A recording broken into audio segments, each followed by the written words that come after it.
Femmes à Berlin, la chute. Description générale de l'épisode. Cet épisode se concentre sur les premiers jours de l'entrée de l'armée soviétique dans Berlin, comment les soldats prennent les maisons d'assaut et s'emparent de la ville. Les femmes sont sous le choc et la peur s'installe à chaque coin de rue. Une cave sombre. Berlin, avril 1945. La narratrice est assise avec un groupe de femmes de tous âges, réfugiées dans une cave sombre sous un immeuble résidentiel devenu leur abri.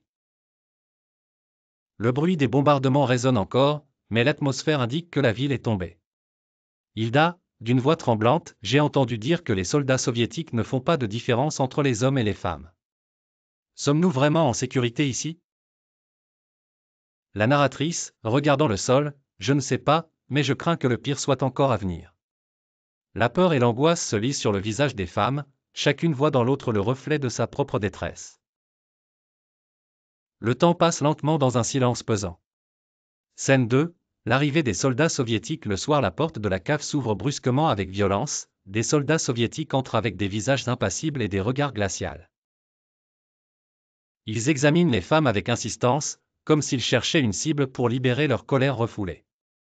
Soldats soviétiques, souriant d'un air moqueur, « Mesdames, la liberté ne vous a-t-elle pas manqué ?» Certaines femmes reculent, terrifiées, tandis que d'autres essaient de se cacher derrière leurs compagnes. Toutes comprennent que ce moment est lourd de menaces, sans savoir comment y échapper. Après l'attaque dans la cave, le matin suivant, les femmes sont assises en silence, le visage pâle et le regard vide. On n'entend que leur respiration lourde, comme si chacune tentait de comprendre ce qui s'est passé. Quelques-unes pleurent en silence, d'autres fixent le mur, incapables de réagir. Ingrid, voix rauque, est-ce le monde dans lequel nous devons vivre maintenant? La narratrice, chuchotant, il faut survivre, pour nous-mêmes. Les femmes sont visiblement traumatisées, certaines se serrant les unes contre les autres pour se réconforter. Le silence qui règne est palpable, exprimant une douleur indicible.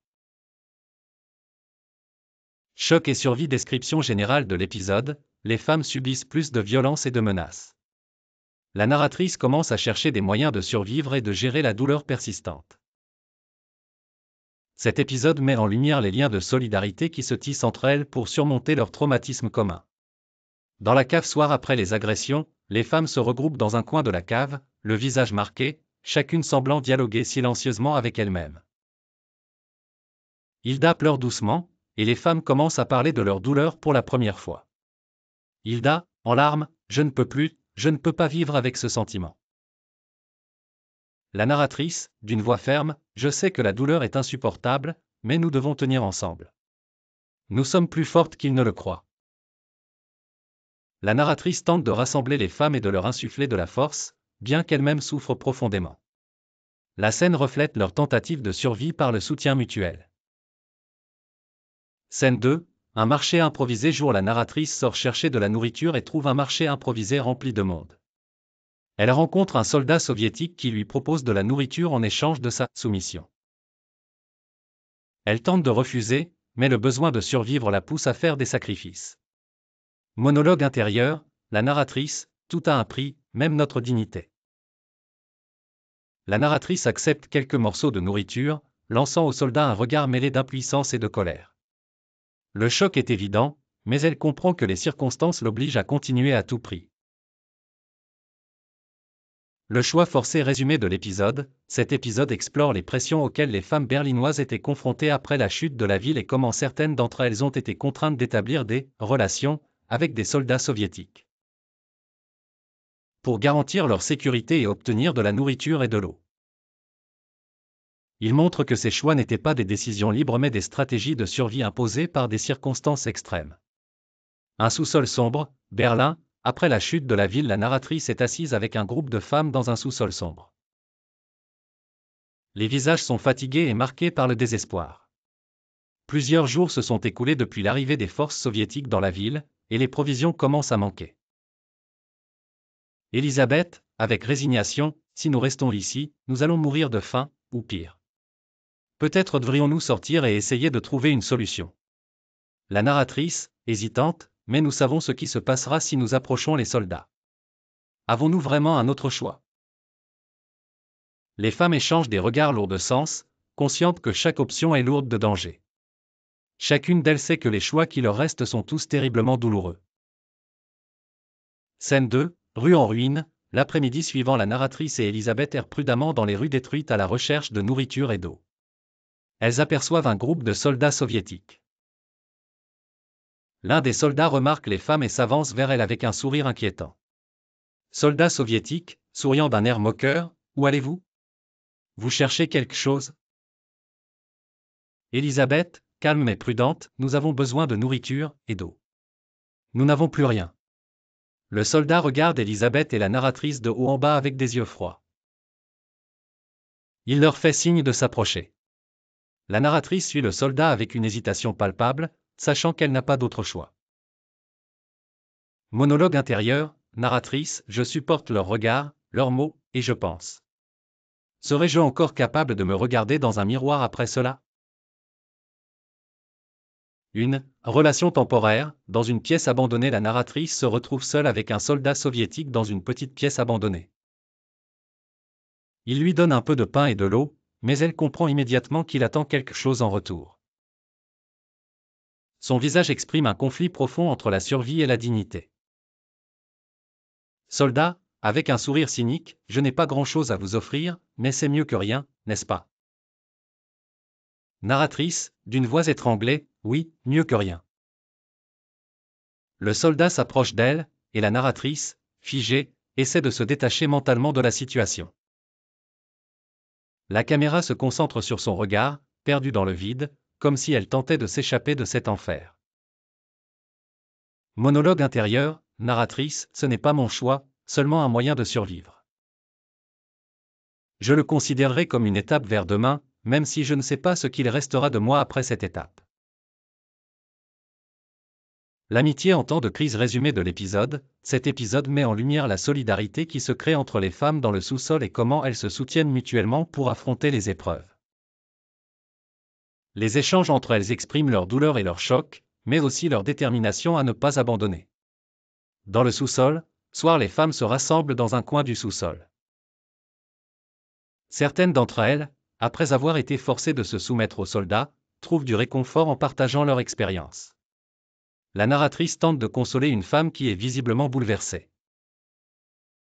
Hilda, d'une voix brisée, en larmes, je me sens détruite de l'intérieur, comme si mon âme avait été arrachée. Comment pourrons-nous vivre après cela? Narratrice, avec empathie, je sais que la douleur est insupportable, mais nous devons rester unis. Nous faisons cela pour survivre. Hilda hoche la tête en silence. La caméra capture les visages marqués par la souffrance, montrant le lien de solidarité qui se renforce entre elles. Moment de silence, au milieu de la nuit. Après que tout le monde se soit endormi, la narratrice reste éveillée, regardant le plafond, plongée dans ses pensées. Elle se remémore des moments de sa vie d'avant et s'interroge sur la personne qu'elle est devenue. Monologue intérieur, narratrice, pourrais-je un jour être comme avant? Pourrais-je me regarder dans un miroir sans ressentir de honte? Une larme coule lentement sur sa joue, exprimant la profondeur de la blessure invisible. Elle reste éveillée jusqu'à l'aube, essayant de trouver un peu de paix intérieure au milieu de ce chaos. Adaptation et résilience. Les femmes tentent de reconstruire une vie malgré la guerre et apprennent à vivre avec leurs expériences douloureuses. Elles se réconfortent mutuellement en se rappelant leur passé et en partageant des souvenirs, trouvant ainsi un peu de réconfort. Conversation sur l'avenir. Dans le sous-sol, les femmes parlent de leur vie d'avant la guerre, de leurs rêves.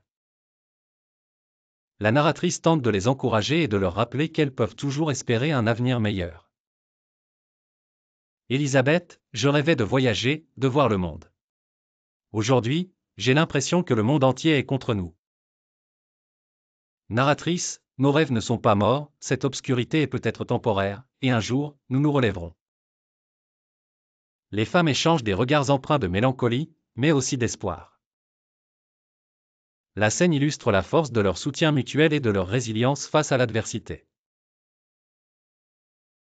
Fin de la guerre et reconstruction. L'épisode final montre la fin de la guerre et les efforts des femmes pour reconstruire leur vie. Malgré leurs cicatrices profondes, elles tentent de tourner la page et de se reconstruire. Scène 1. Retrouvailles après la guerre. Les femmes se retrouvent après l'annonce de la fin de la guerre. Un mélange de soulagement et d'appréhension règne. Elles discutent de l'avenir, conscientes que leur vie ne sera jamais plus la même. La guerre est finie, mais ce que nous avons vécu restera gravé en nous. Nous devons retrouver notre dignité et reconstruire une vie qui vaille la peine d'être vécue. Élisabeth, avec un sourire triste, nous ne sommes plus les mêmes, mais nous sommes plus fortes que ce que nous avions imaginé. Les visages des femmes sont marqués par la fatigue, mais aussi par la détermination. Elles savent qu'elles devront affronter leur passé pour aller de l'avant, mais sont prêtes à commencer une nouvelle vie. Note de fin, note de clôture, ce témoignage n'est pas simplement une histoire du passé, mais un rappel perpétuel de la brutalité de la guerre et de son impact sur les innocents. Historiquement, de nombreuses guerres menées par les musulmans n'ont pas connu de cas de violence sexuelle contre les femmes, montrant que même en temps de guerre, des valeurs de dignité et de respect peuvent être préservées.